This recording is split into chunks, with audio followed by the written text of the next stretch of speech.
Assalamualaikum. Selamat pagi anak-anakku kelas 5. Bagaimana kabar kalian hari ini?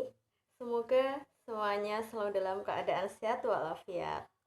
Baiklah anak-anak, sekarang kita akan memulai pelajaran di tema 1, subtema 1, pembelajaran 1 tentang organ gerak hewan. Nah, anak-anak, apa saja ya yang akan kita pelajari pada hari ini?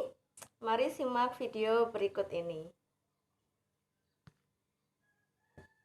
Nah, kalau kalian lihat ada di layar, ini ada percakapan antara Edo dan seorang bapak ya.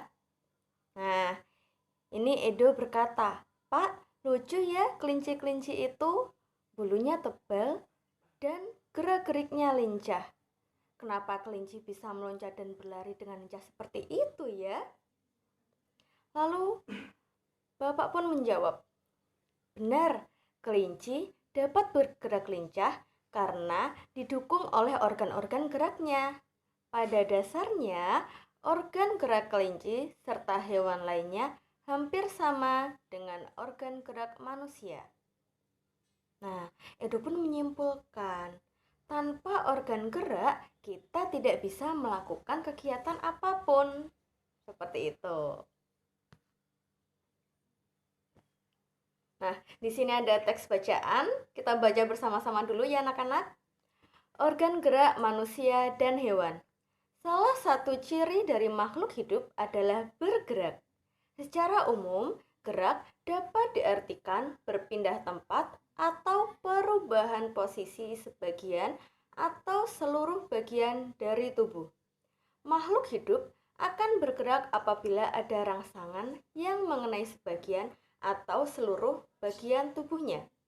Gerak pada manusia dan hewan menggunakan organ gerak yang tersusun dalam sistem gerak. Organ gerak berguna untuk berjalan, berlari, melompat, meloncat, memegang, menggali, memanjat, berenang, dan sebagainya. Organ gerak pada hewan dan manusia memiliki kesamaan. Alat-alat gerak yang digunakan pada manusia dan hewan ada dua macam, yaitu alat gerak pasif berupa tulang dan alat gerak aktif berupa otot. Kedua alat gerak ini akan bekerja sama dalam melakukan pergerakan. Kerjasama antara kedua alat gerak tersebut membentuk suatu sistem yang disebut sistem gerak. Tulang disebut alat gerak pasif karena tulang tidak dapat bergerak dengan sendirinya. Tanpa adanya alat gerak aktif yang memengaruhi tulang, maka tulang-tulang pada manusia dan hewan akan diam dan tidak dapat membentuk alat pergerakan yang sesungguhnya. Walaupun merupakan alat gerak aktif, akan tetapi tulang mempunyai peranan yang besar dalam sistem gerak manusia dan hewan. Otot disebut alat gerak aktif karena otot memiliki suatu senyawa kimia yang membuatnya dapat bergerak.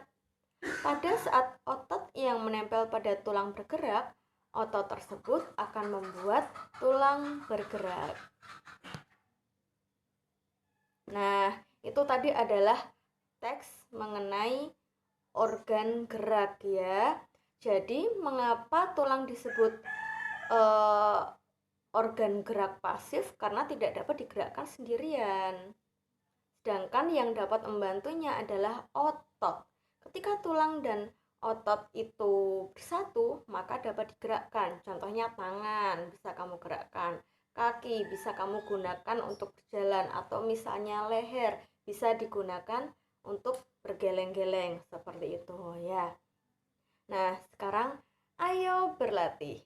Teks berjudul Organ Gerak Manusia dan Hewan terdiri atas 5 paragraf. Masing-masing paragraf tersusun dari ide atau gagasan pokok ditambah dengan kalimat-kalimat pengembang. Anak-anak pasti sudah tahu ya apa itu ide pokok. Nah, ide pokok adalah gagasan yang menjadi dasar sebuah kalimat. Ide pokok disajikan ke dalam bentuk kalimat utama. Jadi ide pokok itu ada di kalimat utama. Itu kata kuncinya. Kalimat utama yang memuat ide pokok ini bisa berada di awal paragraf, di tengah paragraf, atau di akhir paragraf ya. Jadi kalimat utama itu kalimat lengkapnya. Ditulis kalimat lengkapnya. Sedangkan ide pokok itu gagasan dasar dari suatu kalimat utama seperti itu. Nah, kalimat utama sendiri letaknya bisa di awal paragraf, di tengah paragraf, atau di akhir paragraf. Nah, contohnya adalah paragraf 1. Ibu akan memberikan contoh paragraf 1 ya. Ide pokoknya, salah satu ciri dari makhluk hidup adalah bergerak. Oke. Lalu kalimat pengembangnya adalah kalimat setelah kalimat utama ditulis lengkap. Secara umum, gerak dapat diartikan berpindah tempat atau perubahan posisi sebagian atau seluruh bagian dari tubuh makhluk hidup. Contohnya itu, ide pokok. Kalau ide pokok itu ada di kalimat utama. Ya. Sedangkan kalimat pengembang adalah kalimat-kalimat selain kalimat utama. Oke, nah ini tugas untuk anak-anak. Tadi kan ada 5 paragraf ya. Paragraf 1 sudah dicontohkan oleh Ibu. Tugas kalian adalah menemukan ide pokok dan kalimat pengembang dari masing-masing paragraf, yaitu paragraf 2, 3, 4, dan 5. Silahkan ini ditulis di buku tematikmu. Ditulis hari, tanggal, lalu ditulis mupel bahasa Indonesia, ditulis juga tema 1, subtema 1, pembelajaran 1 agar nanti kamu lebih mudah.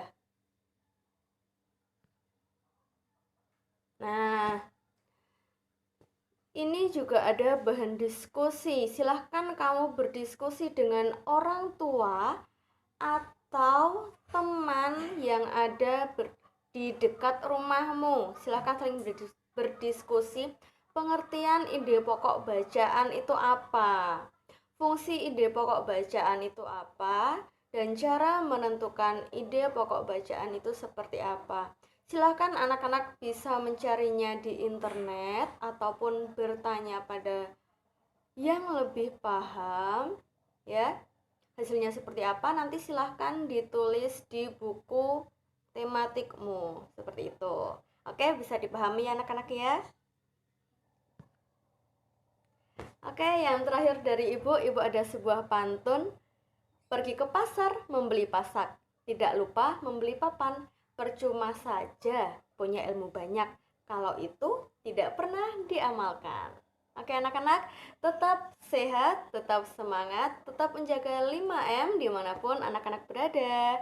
Terima kasih atas perhatiannya. Wassalamualaikum warahmatullahi wabarakatuh.